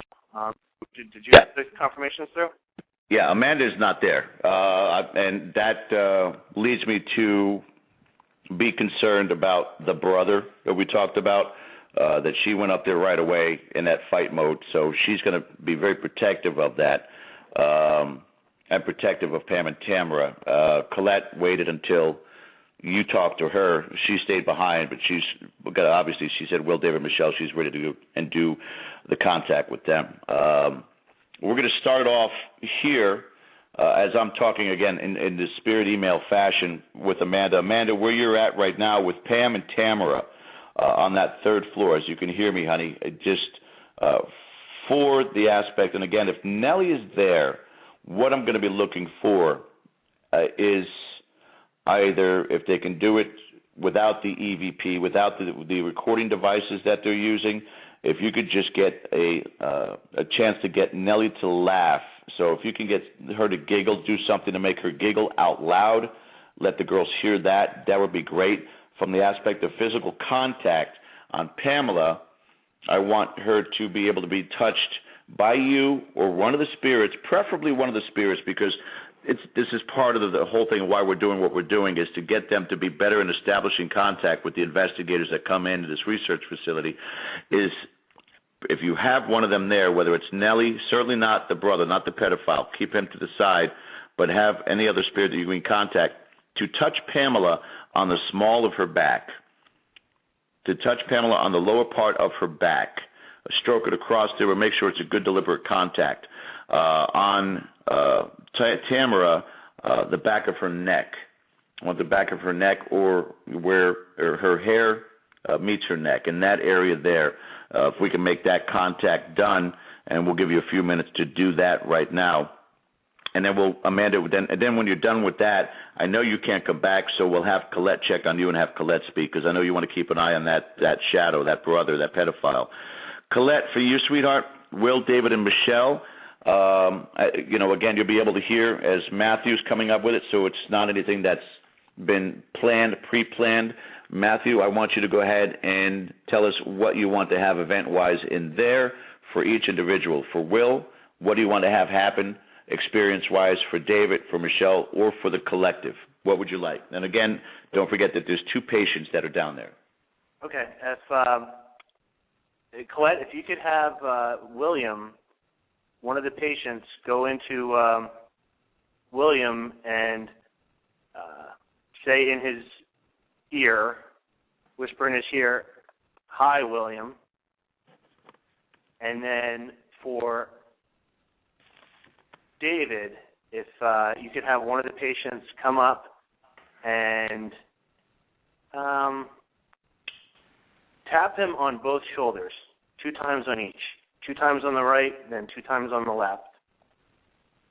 And then finally for Michelle, if you could have, again, if there's another patient there or the doctor, if the doctor's there, if you could have the doctor come up and just tug on her right ear, please. Do I need to add anything else, George? No, the only other thing that I would ask, Colette, sweetheart, again, and I'll repeat it too, for William. Now, describe William for me, Matthew, so she knows the difference between the two. Okay. William has kind of like a goatee or facial hair. David does not. Okay. Got that, Colette. William is the one with the goatee. Have one of the spirits or yourself, whoever's available, go close to his ear and say, "Hi, William." David, the one without the goatee, have yourself or one of the spirits or one of the patients tap him twice on each of the shoulders. And then for the young lady, Michelle, have the doctor, if the doctor is close enough, to tug on her right ear. Those will be the test samples we'll be doing for them. Back to you, Amanda, up there. If you've not been able to get this manifested yet, the difference between Pam and Tamara, anything descriptive-wise, hair color for us? Pam is blonde and wearing a white shirt. Tamara has dark hair and is wearing a gray shirt. Okay. Light hair is Pam. She's the one that touch on the small of the back, Amanda, or have someone in the hospital touch her on the small of the back. And then Tamara's dark-haired, have somebody touch her on the back of her neck or where the hairline meets the neck, that area there. And then, of course, see if we can get Nellie to do an outward laugh, a burst outward laugh where they can actually hear it with their own ears. Now I'll give you guys about a minute or two to make that functionality happen. In the meantime, Matthew, let's talk about why we do the things that we do and why we're doing it this way. People have to understand that, again, this field has been going on for 30 or 40 years, but it's only been mainstream for just under about a decade. And there is always the aspect of people going out and capturing an EVP, people going out, and no one's doing any kind of a follow-up. Nobody, unless you have a regular place to go to, like I do at the old Florida Ghost Town, where you're doing consistent visits there to try to get the story, the background, the personalities, the individuals that are there.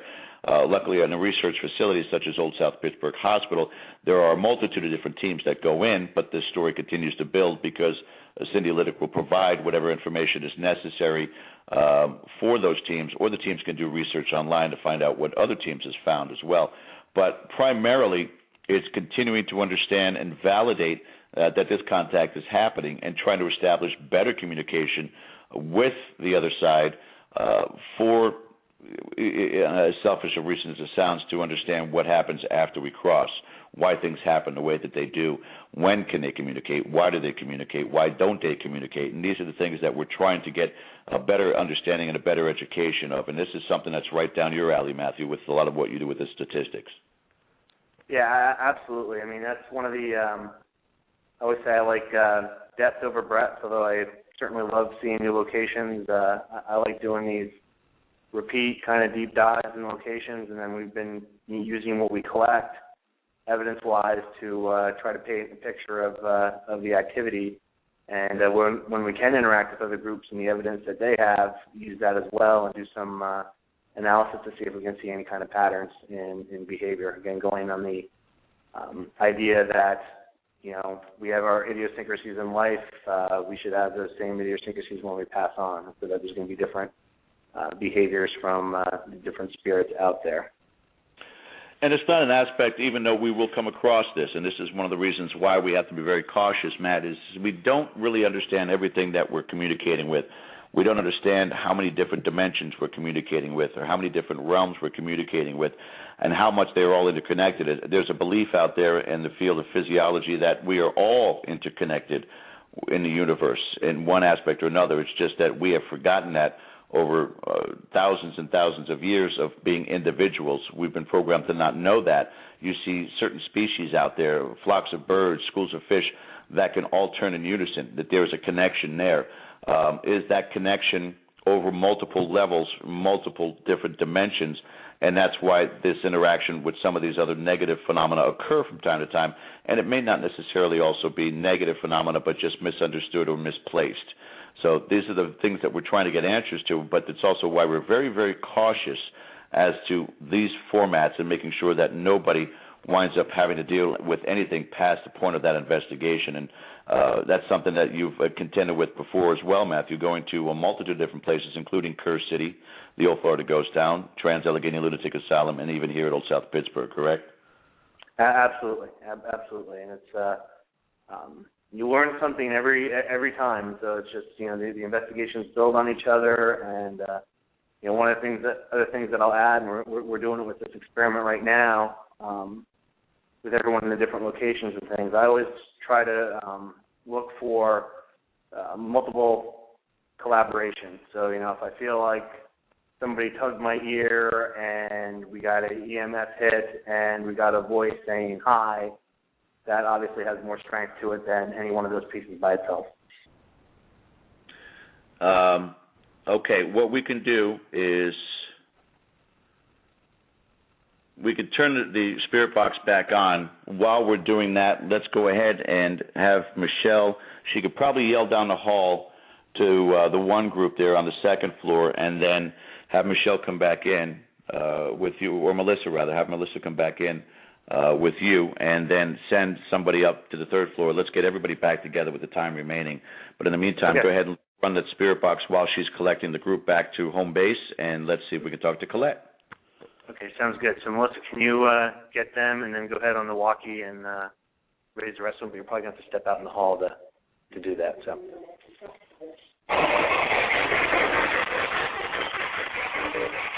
Not on. Yeah, all back here. Okay, so we're back on. What specifically would you like me to ask? Just to see if they did it, or are they back? Yeah, if it was a success, just have them say. Sorry. If it was a success, well, we're going to find out shortly too. But if Colette thinks that we did do it, have her say Blog Talk Radio several times to give us verification that we were able to get some of that request done. Okay. Colette, we were able to fill this request. What you do in ICU. William, David, and Sal. You say Blog Talk Radio 3 times.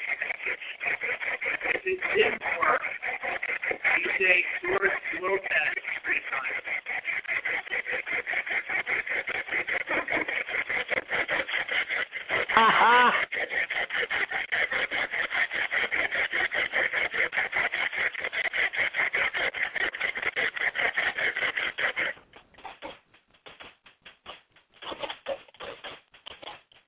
Oh, yeah.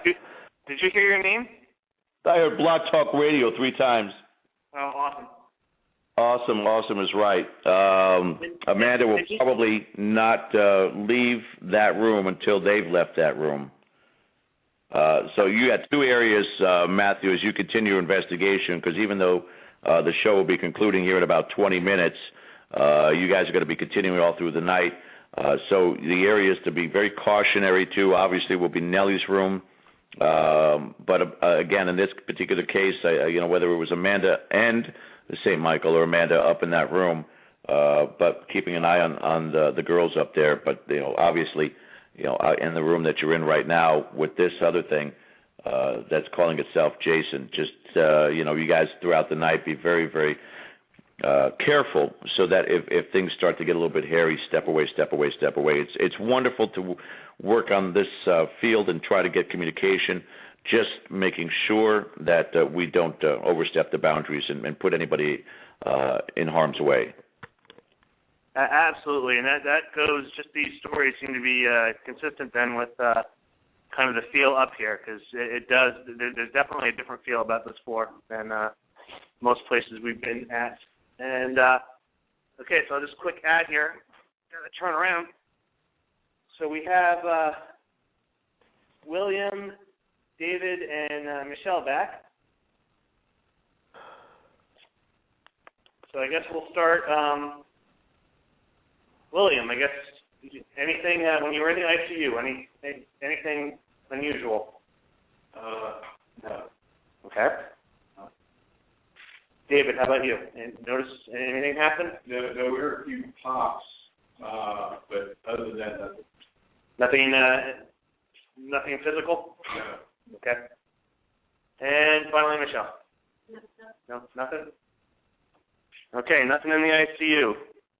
Require responses on those three as well. Yeah, I even wrote something additional down regards to Michelle as that was going on about being touched improperly. Nothing like that either for you, Michelle? Nothing that was like, that's kind of weird? No.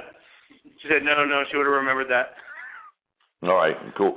The only thing you guys experienced down there then was a popping sound and nothing else? Okay, quiet on the front there then as well. The other two, do you hear them coming down the hallway yet or no? Yeah, they're in here. I just want to ask one more quick thing to William. William, are you feeling better? Oh, wow. Much better. Okay. Much better. Okay, so William's feeling better. We're glad to hear that. Pam, that experiment, any notice anything in Nellie's room? Just a bunch of popping. We could hear movement and popping. Nothing specific. Okay. Tamara. Nothing major, just witness dogs and some popping sounds. Okay. That's weird. Is So, that a occurrence, the popping, is that a common occurrence in this building? I have not heard popping. Yeah, it's usually more of a knocking sound. And we've heard some big banging, and we've debunked some of it in that when you're in the break room and you move a chair, it goes up the vent into the OR. So that was some of the noises we were hearing, but it certainly wasn't all of it. We've picked up some doors slamming and some very loud, sounds almost like the elevator like shuddering or something. It's some very loud noises up here.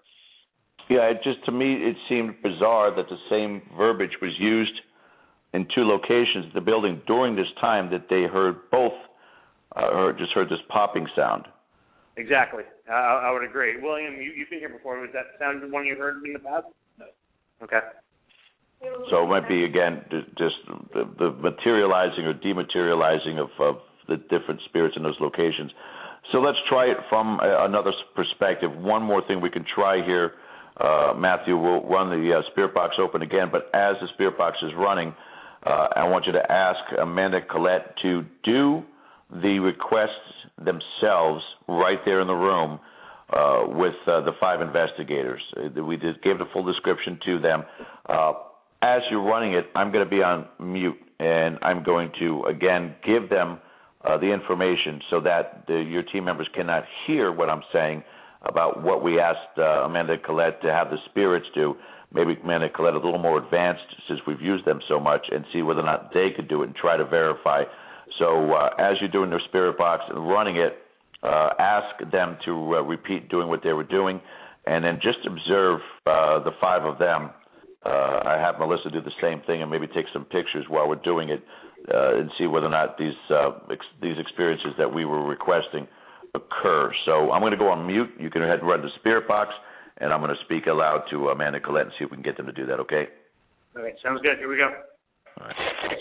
So Amanda and Colette, you could please carry out the request that we made for Ann and Tamara and William, David, and Michelle. They're all in this room now. You could do the yourself, do the request that we asked spirits to do to all of them.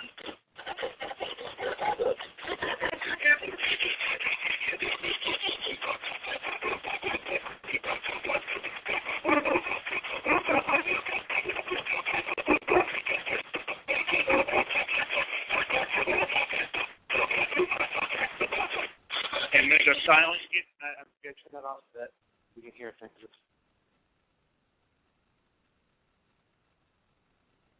Again, just kind of waiting. If anyone experiences anything, let me know.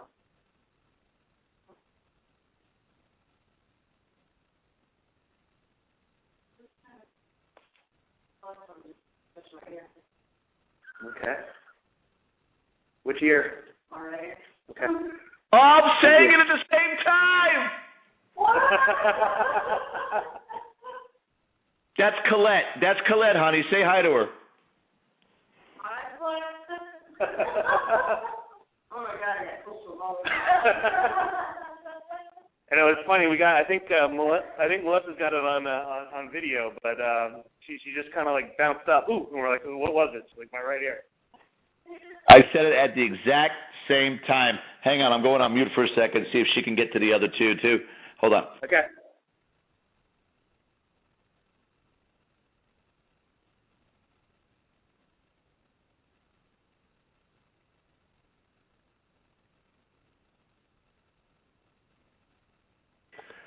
All right, I sent the message about Will and about David.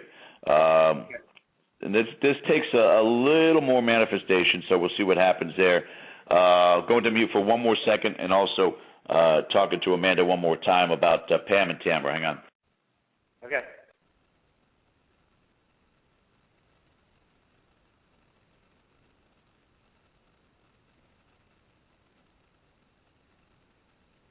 So again, just so everyone knows, we're just kind of running this experiment here to see what doesn't happen. All right, I've given the instructions one more time. It would be nice to, rather than out of the 5 only have a 20% success. I'd love to get 40 or 60% success with some of the other sensations there as well. But if it doesn't happen, it doesn't happen. And again, this is what we continue to try to do. This is why we do what we do, to try and see whether or not those voluntary actions happen. What's nice about Amanda and Colette is that they understand the purpose behind this, the greater good behind this, that it's not just circus act kind of a thing that we're getting them to do. It's important to validate both for the experiencer and the experiencee, the person that's getting it, having the experience, and the person that's doing it from the other side, gives them more of an ability of what they're capable of doing. One more thing, and I'm going to go on mute here for a second, Matt. Just go through the other 4 and see if there's anything that just to their mind feels like is going on around them. Just ask them one more time, but I'm going to get back to Amanda collectively on this one last thing. I'm going to go on mute again, sir. Okay, no problem. Going to quick go around. William, did you notice or pick up anything? I've got some weird feeling around the face. I don't know if that has to do with anything or not. David? I felt what could have been a slight touching to my right elbow twice. Okay. And I also sort of felt my hair touched in the front. Okay. Michelle? Nothing? Tamara? And Pam? Okay. Now, I will add, but I'd say this is kind of understandable. I had to give descriptions of you all, so just so that everyone's listening. It was actually Pam that had the right ear pulled. We actually asked Michelle, we asked Colette to tell one of the patients to tug on Michelle's right ear. So that's the one. Person was the right thing. Right. David, this is interesting, although I got to say, wasn't it exactly, we asked you to be tapped on the left shoulder twice and the right shoulder twice. We had left elbow and top of head. To put description, and if you can get a picture or video of him, the way he is sitting, again, it would be a little hard to reach your shoulders there, but again, William, we were going to have somebody whisper in your ear, "Hi, William." That didn't happen. I'm trying to remember. For Tamara, it was to touch the hair or her neckline. So touch the hair of the neckline or touch her neck. Didn't happen. Okay. So again, from an experiment standpoint, I wouldn't say it's 100% success. 40% success, maybe 50 on what people were experiencing there. But again, these are the different things that we'll try to do on a regular basis. It's no different with a lot of different investigative teams out there will try to do on a regular basis is when they're communicating, can you touch me? Can you do this? Can you do that? Even in the circumstances such as we did at Curse City, a lot of the times where we'll separate, and once we begin communication with one of the spirits on a different floor, we'll ask them to communicate or do something to a team member in another location, and then get back together and verify, did you have any experience? I asked the spirit to do that and see whether or not. And on some occasions, it's worked, and it's kind of neat to verify at that point in time, especially if you are both running recorders. You're asking it, and then them testifying or saying, yes, I'm feeling something doing this to me right now. Helps to validate again that there is an intelligent response to what it is that we're doing. What I also asked, and the time is running out quickly here, but I asked them just now last time I went on mute, within the next 5 minutes or so, see if they cannot get any one of the spirits in that property to come down with a disembodied laugh. That's the one thing I asked them to do up in Nellie's room, if she could do something that would make Nellie burst out laughing, so that they could hear a disembodied laugh. Since that did not happen, I'm going to try to get them to do that now before we go off air to see whether or not there's something they're experiencing there as well. While we're waiting to see if anything happens there, Matthew, or anything more happens, and Amanda Collette, if you can still be there for the last 8 minutes of the show and still try to manifest those particular events for the rest of the team members with physical contact or getting the laughter, that would be great. But Matthew, what do you guys have planned for the rest of the night? I just want to ask really quick, can you get in any indication, did any of them touch me? Because I actually had something happen while we were doing this. But, it could have been somebody else. It's going to be kind of hard either way to independently verify this, but I did have something happen. Not from them, from what I'm gathering, not from them, but they're not the only ones in that building either, pal. Okay. Oh, yeah. How the evening is going to go is we're just, what I do a lot of times, we want to cover the whole entire building, but, we kind of base a lot and build a lot off of what our experiences are as we start. As you probably know, George, you go into different locations. Different nights seem to be active in different areas, so trying to get a feel for where it's hot. Right now, the third floor seems to be, from the very beginning, kind of off the charts here. So we're going to be taking, obviously, breaks because of just kind of the intensity here, and we've been rotating teams up into this floor, but we're going to be covering that. We're kicking around a couple other simulation ideas, but honestly, that whole shooting downtown kind of came to me in the middle of the investigation. So I'm kind of seeing which one out of a couple ideas I have kind of kicks in as the most inspiring one, and then we'll probably do some simulation work on Monday. The team member that's most tired right now, have them put their hand up, because one of them's exhausted. Who's exhausted?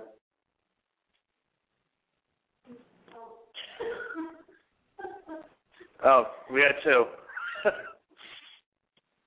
Pam and Tamara. Who's exhausted? Pam and Tamara, both of them. Tamara, how many cameras you guys have got? Video cameras you got with you, Matt? We don't have a whole lot, but Melissa's got one and one rolling right now. The sleeping quarters is where? Second floor. I would try and experiment too, maybe after midnight or 1 o'clock or so, of Tamara taking a power nap. There has always been testimony from Cindy Leidick that when people sleep in that building, it is the most sound, peaceful sleep that they have had in quite some time, even for some people who claim to be insomniacs. Would love to be able to run a camera on Tamara while she's doing that power nap, and see if there's any elemental changes, any environmental changes while she's sleeping.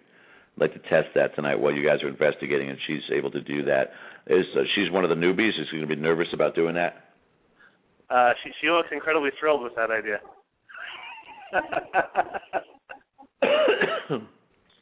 And again, same thing. If she's not comfortable being there with the camera straight on her, maybe Pamela being there as well, she could just, be in the room, but not necessarily both of them falling asleep. But that's entirely up to them. maybe about an hour and a half, and then getting them back up again and continue the investigation. But as a sleep experiment in that location, because of the claims that it's just so unbelievably calm and relaxing when they sleep so soundly. I'd like to get more in regards to that and involved with that. Now, of course, we're going to have to go back and we're going to have to review a lot of what we heard, go back and listen to the sessions and see what we can pick up on too. How far do you think before we can get to that on the next Sunday Night Dad show? We at least have the next 2 weeks lined up, so I'm going to jump right on this. So I'm hoping by early June we'll have at least the clips from the Spirit Box one. We have After Dark investigations in next week. They do a lot of these live ones as well. They had a very interesting one the last time we had a show with them. I want to find out more about that. And then I am actually out of town on Memorial Day, so we're going to have Luana and Ken running the show that night. So it sounds like it'll be early June that I'll have to get the clips to play, and I have a feeling that just based on prior experience here, we'll have be able to do multiple shows on South Pittsburg, and this is just a great location. The rest of the, of course, evidence revealed included into that as well, which will be anything from the audio, the EVP captures that you guys hopefully will be very successful with tonight in communication, the personal experiences. So, a good portion, hopefully, of the team will be available for that reveal night and give their own personal experiences to what we conducted tonight, number one, and then what further events go on throughout the rest of the evening as well. So hopefully we can get that all situated in that time frame after the Memorial Day weekend holiday. Absolutely, and I'll quick say, if you get on hauntedhospital.net, they have the live streams from this. We've had the last investigation, we had people that were watching see things, and we've already had people pick up noises up here on the third floor when nobody was up here from those feeds. So anyone out there listening that's interested, it's on all the time, but our team in particular will be here until Tuesday morning. All right, hauntedhospital.net. If you guys want to see the continuation of the investigation tonight on the live stream, you can go to that website and check it out. Again, I want to thank Matt for having me work with this tonight. It's always entertaining. It's always a wonderful experience. Automoon Paranormal, Cindy Leidick for allowing us to do this tonight. And Matthew, I will be talking to you, I'm sure, sir, with the next couple of days, just a phone chat to find out how everything went for the rest of the night. Sounds good. All right, brother. Take care, everybody. Go ahead, sir. I was just going to say, telling everybody to take care, have a great week. Happy Mother's Day again. Absolutely. All right, guys, we've been listening to the Sunday Night the Dead Air family tomorrow night for Primetime Paranormal with myself and Mike Bowler. We're speaking to the people of Caribbean Paranormal out of Puerto Rico, and they were involved with the Haunted Collector investigation out of Puerto Rico a couple of weeks back. So you guys make sure you come and check us out. Till we talk to you next time, you guys keep the lights on. Have a great night and take care. Bye-bye.